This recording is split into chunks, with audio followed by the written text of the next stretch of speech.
The crystalline spires of the Galactic Council chambers hummed with tension as Ambassador Kennett stepped forward, her crimson diplomatic robes flowing behind her. The assembled representatives of 47 species watched in silence as she approached the central podium, their various appendages twitching with barely contained anxiety. Honored delegates, Kennett began, her voice carrying across the vast chamber through universal translators. The Zephyrian Empire has issued its final ultimatum. Join our glorious crusade against the Void Spawn, or be marked as collaborators.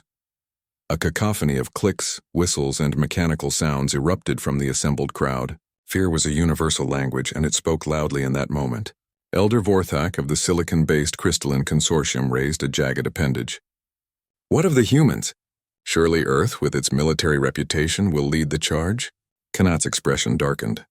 Earth has declined our invitation. They claim neutrality in what they call another galactic squabble. Her voice dripped with disdain. The supposed warriors of Terra choose to cower behind their little blue marble while the galaxy burns. On the observation deck above, Captain Malice of the Earth Defense Force watched through reinforced transparasteel. Her weathered face showed no emotion as she listened to the alien ambassador's words, though her knuckles whitened as they gripped the railing. "Captain," came a voice behind her. Lieutenant Commander Torres approached with a datapad. "Admiral Chen's orders came through. We're to maintain our position at the edge of the system. No engagement unless directly threatened." Malice nodded curtly. "Understood. The politicians want to keep their hands clean." She turned back to the proceedings below. "What's our fleet status?" 12 ships, ma'am. Nothing compared to what the Zephyrians are fielding, but we're not here to start a war, Torres. We're here to observe and report." 3 days later, the Zephyrian war fleet arrived at the council station. Massive dreadnoughts blotted out the stars, their hulls adorned with the golden spiral of their empire. Kennett stood on the bridge of the flagship Divine Retribution, watching as smaller vessels from various species began joining their formation. "Admiral," reported her tactical officer, "we're detecting the human fleet at the system's edge. Shall we hail them?" Kennett smiled coldly. "No, let them watch. When this war is won, they'll remember how they abandoned their supposed allies." The human ships remained motionless, their sleek forms dwarfed by the alien vessels. To most observers, they appeared insignificant, outdated relics from a young species that had barely mastered interstellar travel. Captain Malice studied the tactical displays on her bridge. The UES Defiant was humanity's newest heavy cruiser, but even she paled in comparison to the alien warships. "Communications, any word from Earth Command?" "Still maintaining radio silence, Captain. Orders remain unchanged." "Very well." Malice settled into her command chair. "All ships maintain stealth protocols. We watch and we wait." The Zephyrian fleet began its systematic advance toward Void Spawn territory. System after system fell under their protection, with local governments having little choice but to submit or face annihilation. The few species that resisted were quickly crushed, their worlds turned to glass. It was during the assault on the Malari homeworld that everything changed. Kennett stood on her bridge, watching the bombardment through the main viewer. The peaceful blue-green world below was home to 3 billion Malari, a species known throughout the galaxy for their artistic achievements and philosophical wisdom. "Admiral," her weapons officer called out, "we're detecting civilian evacuation ships trying to break orbit."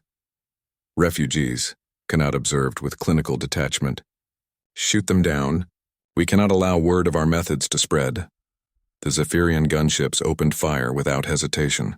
Dozens of unarmed vessels packed with families and children exploded in brilliant flashes of light. At the edge of the system, Captain Malice watched the massacre unfold. Her hands trembled as she gripped her command console. "Captain," Torres whispered, "those are civilian transports. They're killing innocents." "I can see that, Lieutenant Commander." "Ma'am, we have our orders," Malice snapped. But even as she said the words, she felt something break inside her chest.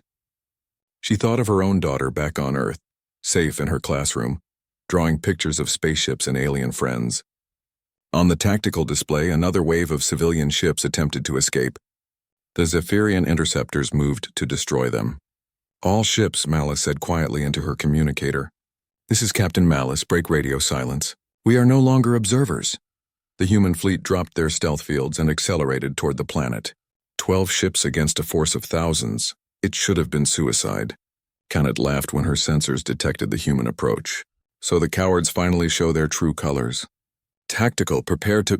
Her words died as the human ships opened fire. The Zephyrians had never seen weapons like these.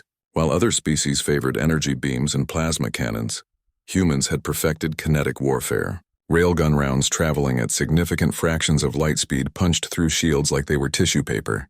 Nuclear-tipped torpedoes detonated in brilliant stars, vaporizing entire squadrons.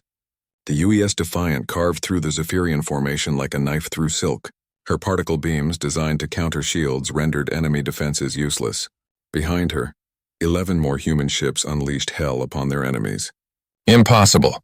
Kanat screamed as her flagship shuddered under the assault. How can they... The answer was simple, though she couldn't comprehend it. Humanity had spent centuries perfecting the art of killing other humans. They had refined warfare to a science, honed by world wars and countless conflicts. While other species had evolved past their aggressive tendencies, humans had channeled theirs into protecting the innocent. Captain Malice stood on her bridge as explosions bloomed around them. Launch all fighters. Cover those civilian transports. I want every non-combatant out of this system.